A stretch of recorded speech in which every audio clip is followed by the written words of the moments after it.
আসসালামু আলাইকুম, মায়ের হাতের রান্না আপনাদের স্বাগতম জানাচ্ছি। সুপ্রিয় দর্শক, আজকে আপনাদের জন্য নতুন রেসিপি নিয়ে চলে আসলাম। আজকের পর্বে থাকবে নাগা উইথ চিকেন রেসিপি। এই রেসিপিটি কিভাবে বানাই সম্পূর্ণটা না টেনে দেখবেন। আসুন।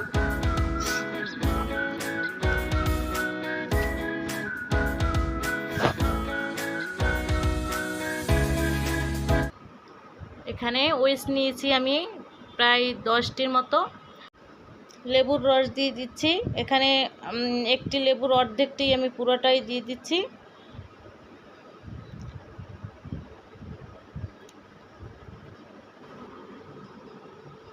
লবণ দিয়ে দিচ্ছি সামান্য পরিমাণ।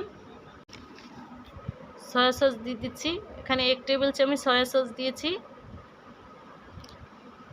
এখন ভালোভাবে মেখে আমি এটাকে রেখে দেব রেস্টের জন্য। 1.5 কাপ পরিমাণ ময়দা নিয়েছি। আপনারা ময়দার বদলে আটাও নিতে পারবেন, কোনো সমস্যা নেই। লবণ দিয়ে দিচ্ছি সামান্য পরিমাণ। এখানে 1 টেবিল চামচ লাল মরিচের গুঁড়ো নিয়েছি, দিয়ে একটু ভালোভাবে মিশিয়ে নিচ্ছি।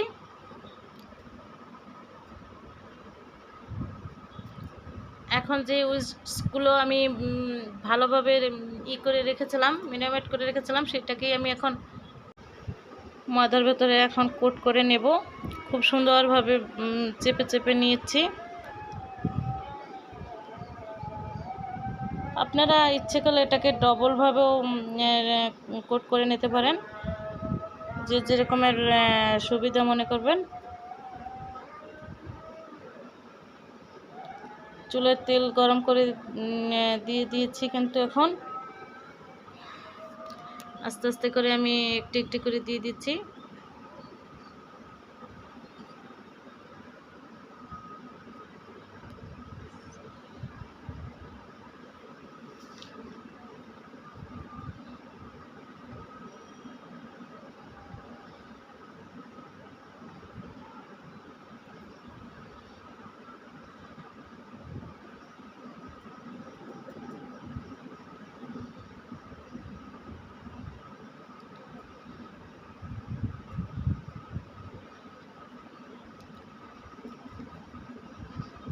তেলটা যখন একটু বেশি পরিমাণ গরম হবে, তখন কিন্তু এই উইচগুলো আপনারা দেবেন তেলের ভেতর।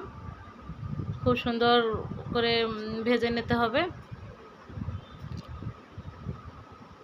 উপরে যে ময়দাটা আমি দিয়েছি, এই কারণে এটা খুব সুন্দর মানে মচমচে হবে খেতে, খুবই টেস্টি হবে। ভালোভাবে ভেজে নিয়েছি। এটা আমার উইচগুলো আমার হয়ে গেছে, এখন আমি তুলে নিচ্ছি।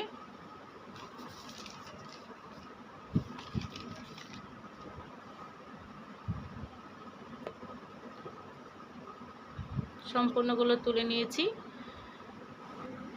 তেল দিয়ে দিলাম কড়াইতে। এখন 1 টেবিল চামচ আমি রসুন কুচি দিয়েছি। ভালোভাবে একটু ভেজে নেব।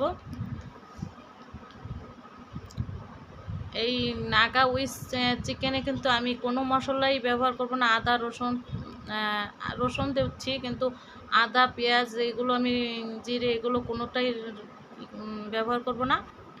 আর এখন দিয়ে দিচ্ছি চিলি ফ্লেক্স 1 চামচ, 1 টেবিল চামচ সয়া সস দিয়ে দিচ্ছি।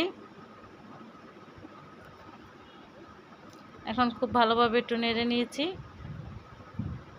এখানে টমেটো সস দিয়ে দিচ্ছি আধা কাপ, দিয়ে ভালোভাবে নেড়ে নেব।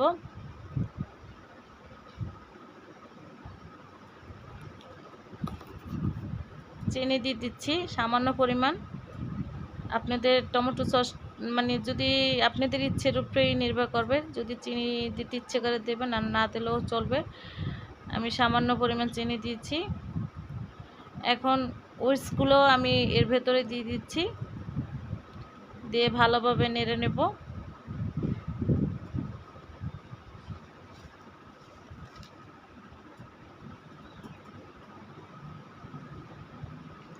সুপ্রিয় দর্শক, আজকে আমার এই রেসিপি যদি আপনাদের ভালো লেগে থাকে, অবশ্যই আমার চ্যানেলটাকে একটি সাবস্ক্রাইব করে দেবেন এবং লাইক এবং শেয়ার করে দেবেন। আর পাশে থাকা বেল বাটনটিকে অবশ্যই ক্লিক করে দেবেন।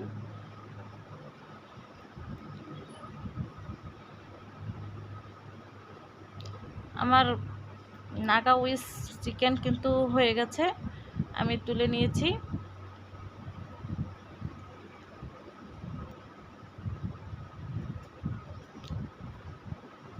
নাগা উইস রেসিপিতে কিন্তু জাস্ট নাগা মরিচটা দিতে হয় উপর থেকে, যে যেরকমের ঝাল খাবেন। আর নাগা বলতেই মানে এটা ঝাল, আর নাগা মরিচ মানে বোম্বাই মরিচ, এটার উপর থেকে আমি ছিটিয়ে দিয়েছি, চিলি ফ্লেক্স দিয়েছি উপর থেকে ছিটিয়ে। জাস্ট নাগা বলতেই ঝাল, এটা এর জন্য উপর থেকে সাজানো। সুপ্রিয় দর্শক, আপনাদের কাছে যদি ভালো লাগে অবশ্যই আমি আবার আপনাদের কাছে নতুন নতুন রেসিপি নিয়ে চলে আসব। আজকে এখানেই রাখতে হচ্ছে। আল্লাহ হাফেজ।